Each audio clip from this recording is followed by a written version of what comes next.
Welcome back to another video. कैसे हैं आप लोग? आई होप आप सभी लोग अच्छे होंगे, अपनी स्टडी को मजे में कर रहे होंगे। तो फ्रेंड्स, आज की वीडियो काफ़ी दिनों बाद मैं आप लोगों के साथ शेयर कर रही हूँ। लगभग 3 से 4 दिन हो गए हैं और आज फुल डे का ब्लॉग नहीं है। आज बहुत छोटी सी वीडियो आप लोगों के साथ में शेयर कर रही हूँ।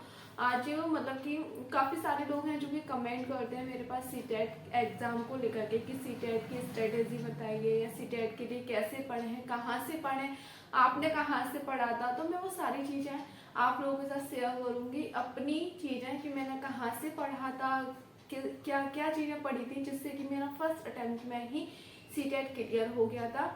तो वो सारी चीज़ें मैं आप लोगों के साथ बताऊंगी। बहुत ही कम समय में हम अगर आप कुछ चुनिंदा मतलब कि बोलेंगे ना टिप्स अगर आप फॉलो कर लेंगे अपनी लाइफ में तो आपका सीटेट बहुत इजीली निकल जाएगा।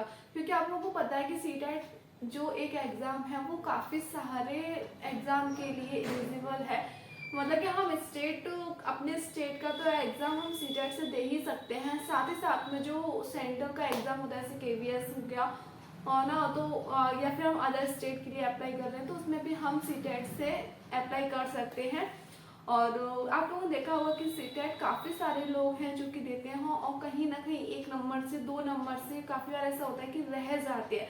मतलब काफ़ी लोगों को तो सीटेट का एग्ज़ाम बहुत बड़ा हुआ लगता होगा कि ना जाने कौन सी बला हमारे सर है जो कि नहीं निकल पा रही है।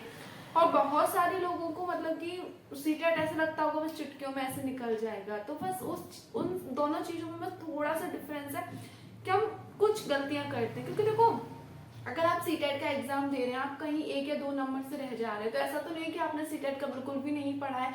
आप 1 या 2 नंबर से रह जाए तो कहीं ना कहीं बहुत सिली मिस्टेक होती है हमसे, वहाँ हम मार खा जाते हैं। तो बस ये चीज़ें हैं।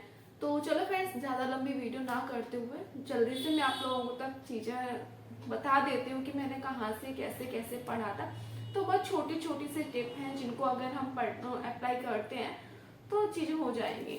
तो मैंने कुछ पॉइंट है जो कि मैंने इस तरीके से एक पेपर ले रखा है, इससे मैंने नोट डाउन कर रखा है, जिसमें कि सबसे पहले तो क्वेश्चन यही आता है कि हम अगर कोई भी एग्जाम हो, सीटेट ही नहीं, यूपी टेट हो, MP टेट हो या फिर NTPC का हो, RO का हो, कोई भी एग्जाम हो, उसके लिए सबसे पहले क्वेश्चन हमारा यही बनता है कि हम क्या पढ़ें। क्योंकि जब तक हमें नहीं पता होगा कि हम क्या पढ़ें तो हम क्या पढ़ेंगे, है ना। अगर हमें हाई स्कूल का पेपर देना है तो हमें ऐसा तो नहीं है कि हम 12th की बुक लेकर के बैठ जाएंगे या BSc की बुक लेकर के बैठ जाएंगे, ऐसा तो हम नहीं करेंगे। क्योंकि हमें हाई स्कूल का पेपर देना तो हाई स्कूल का ही हम पढ़ेंगे। फॉर एग्जाम्पल मैं आपको एक एग्जाम्पल देती हूँ। अगर हम पिकनिक पे जाते हैं या फिर घूमने पे जाते हैं तो अगर पिकनिक पे या घूमने जाते हैं तो हम सबसे पहले अपना बैग पैक करते हैं। तो उसमें हम क्या चीज़ें रखते हैं?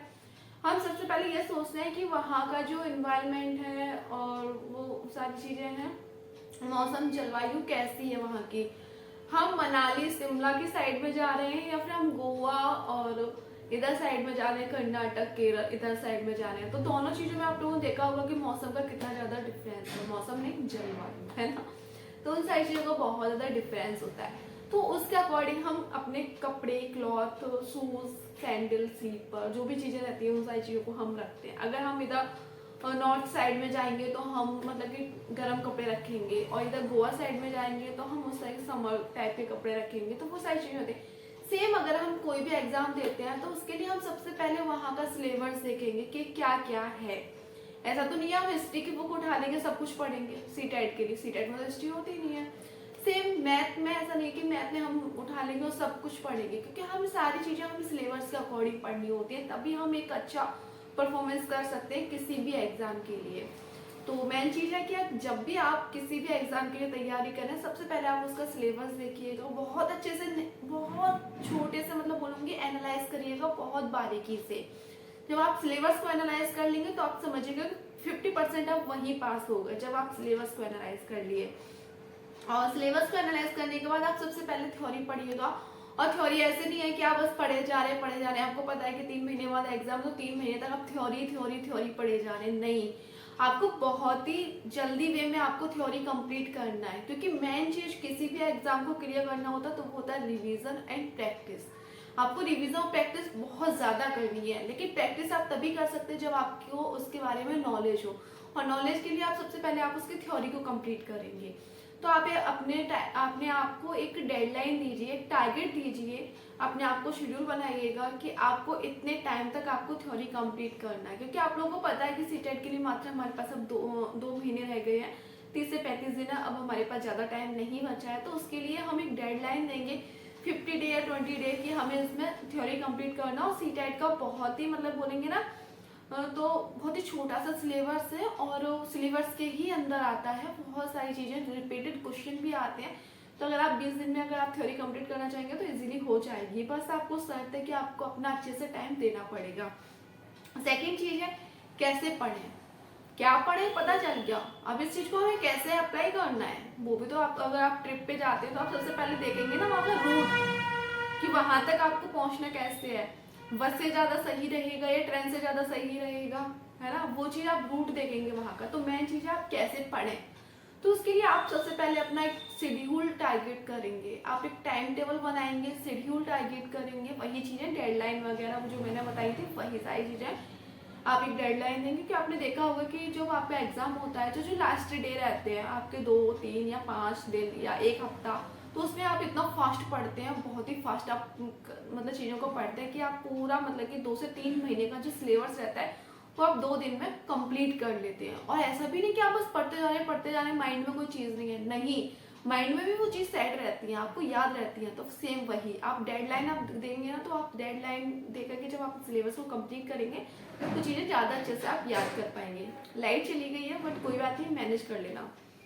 अब है याद कैसे करें, अब आपने पढ़ लिया है, वहां तक आपने सिलेबस भी कंप्लीट कर लिया है, लेकिन अब कुछ चीज़ें याद तो है ही नहीं है। उसके लिए हमें क्या करना है, सबसे पहले जब भी आप किसी भी चीज़ को पढ़ रहे हैं, किसी भी चीज़ की थ्योरी पढ़ रहे हैं, तो अब आपको पता है कि अब आप सीटेट के लिए पढ़ रहे हैं तो कहीं ना कहीं हम शिक्षक भर्ती के लिए पढ़ रहे हैं, तो बच्चों से ही रिलेटेड रहता है मेन चीज़ पेडागोजी, क्योंकि बच्चों को सीटेट के लिए पेडागोजी में सबसे ज़्यादा दिक्कत होती है, पेडागोजी उन्हें याद ही नहीं रहती है। कहते हैं कि पेडागोजी बहुत ज़्यादा टिपिकल है, और सच्ची बताओ तो पेडागोजी में मैंने मात्र सिर्फ 5 से 10 दिन दिए थे, ज़्यादा टाइम नहीं दिया था। और उसके लिए आपको सबसे पहले क्या करना है कि जब भी आप पेडागोजी पढ़ें, बच्चों को कभी गलत नहीं समझना है। हम गलत हो सकते हैं, शिक्षक गलत हो सकते हैं, बच्चे कभी गलत नहीं हो सकते। मेन चीज है बस, अगर इस चीज को आपने सीख लिया ना, कभी आपका पेडागोजी क्वेश्चन ही गलत नहीं होगा। और सेकंड चीज ये है कि जब भी आप पेडागोजी पढ़ें, आप चीजों को इमेजिन करें, आप एक स्कूल में हैं, एक शिक्षक हैं, वहां पर आपके आसपास बच्चे हैं, बच्चों को इमेजिन करके जब आप चीजों को पढ़ेंगे तो चीजें आपको चुटकियों में याद हो जाएंगी, पेडागोजी आपको बिल्कुल समझ में आ जाएगी। और सेकंड चीज बस बाल केंद्रित शिक्षा है, आप लोगों को पता है, मतलब जो भी कुछ आपको करना है बच्चों के अकॉर्डिंग करना है, बच्चों कभी गलत ही नहीं करना है, बस एक पॉइंट ये है। और सेकंड चीज ये है कि आप जब भी आप पढ़ें, डेली की डेली आप शाम को आधा घंटा दें या फिर मॉर्निंग में आधा घंटा दें, रिवीजन का डेली आपको टाइम देना है। फोर्थ नंबर है प्रीवियस ईयर क्वेश्चन पेपर। जैसे ही आपका थ्योरी कंप्लीट होती है, डेली आपको प्रीवियस ईयर क्वेश्चन पेपर कर देने हैं, अब से लेकर के पिछले सालों तक जितने भी प्रीवियस ईयर क्वेश्चन पेपर हैं आपके, वो सारे कंप्लीट कर देने, क्योंकि सीटेट में बहुत ज़्यादा रिपीटेड क्वेश्चन आते हैं, ये सब लोग जानते होंगे, बहुत ज़्यादा रिपीटेड क्वेश्चन आता है। जब आप प्रीवियस ईयर क्वेश्चन पेपर लगाएंगे तो उससे आपको पता चलेगा कि कौन से वाले क्वेश्चन है जो सबसे ज़्यादा रिपीट हुए हैं, उन्हीं क्वेश्चनों के पैटर्न पर आपको सबसे ज़्यादा ध्यान देना है। बस थोड़ा सा पैटर्न चेंज होगा, उस क्वेश्चन का घुमा फिरा के पूछेंगे, आंसर वही होगा। तो वो सारी चीज़ें होती हैं। फिफ्थ नंबर पे आपको प्रैक्टिस कर लेना। आपको जब पता है कि आपका एग्जाम दिसंबर में, तो आप नवंबर से, स्टार्टिंग के नवंबर से आप प्रैक्टिस, धुआंधार प्रैक्टिस करिएगा। आप 5 से 6 घंटे सिर्फ प्रैक्टिस को दीजिए। नवंबर में थ्योरी को आप रख दीजिए साइड, अक्टूबर में करिएगा आप थ्योरी, नवंबर दिसंबर 1.5 महीना आप दे दीजिए अपने प्रैक्टिस में। आप प्रैक्टिस जितना धुआंधार करेंगे, आप देखिएगा कि चुटकियों में हो जाएगा आपका सीटेट के लिए। मेन चीज़ है किसी भी एग्जाम को आप करें, प्रैक्टिस बहुत ज़्यादा इम्पोर्टेंट है। आप नॉर्मली आप किसी भी राइटर का आप ले सकते हैं प्रैक्टिस सेट। मैंने तो यूथ का लिया था, पर्सनली मैं अपना बता रही हूँ, यूथ पब्लिकेशन की मैंने सिर्फ 3 बुक ली थी, मैथ की, पर्यावरण की, बाल विकास की। हिंदी इंग्लिश कॉमन होता है जो कि मेरे पास थी सॉरी, तो हिंदी इंग्लिश मेरे पास कॉमन जो बुक थी, है ना, उन्हीं से मैंने पढ़ा था। उसके लिए मैंने कोई प्रैक्टिस सेट नहीं लिया था, जो यूट्यूब पर प्रैक्टिस सेट डले रहते हैं वहीं से मैंने हिंदी और इंग्लिश का कर लिया था। और बाल विकास पर्यावरण का भी मैंने किया था, लेकिन हाँ ऑफलाइन मैंने बुक और ली थी यूथ पब्लिकेशन की, बस। इसके अलावा मैंने कुछ नहीं लिया था।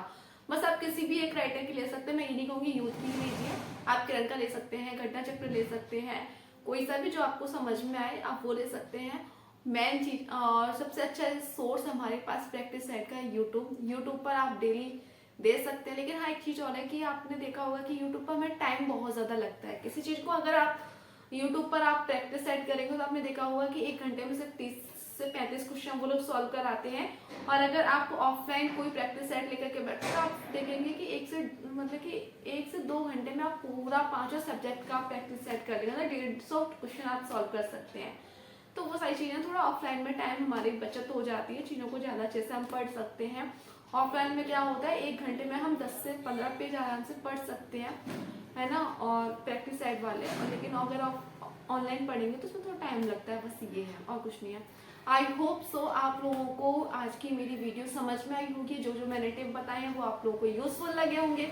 आज की वीडियो अगर आप लोगों को यूजफुल लगी हो, थोड़ी सी अच्छी लगी हो, तो प्लीज वीडियो को लाइक, चैनल को सब्सक्राइब कर देना, अपने फैमिली एंड फ्रेंड के साथ वीडियो को शेयर कर देना। जिनों को जिसका सीटेट का पेपर है दिसंबर में आने वाला, उन सब के पास ये वीडियो को फैला दीजिए। तब तक के लिए बाय बाय।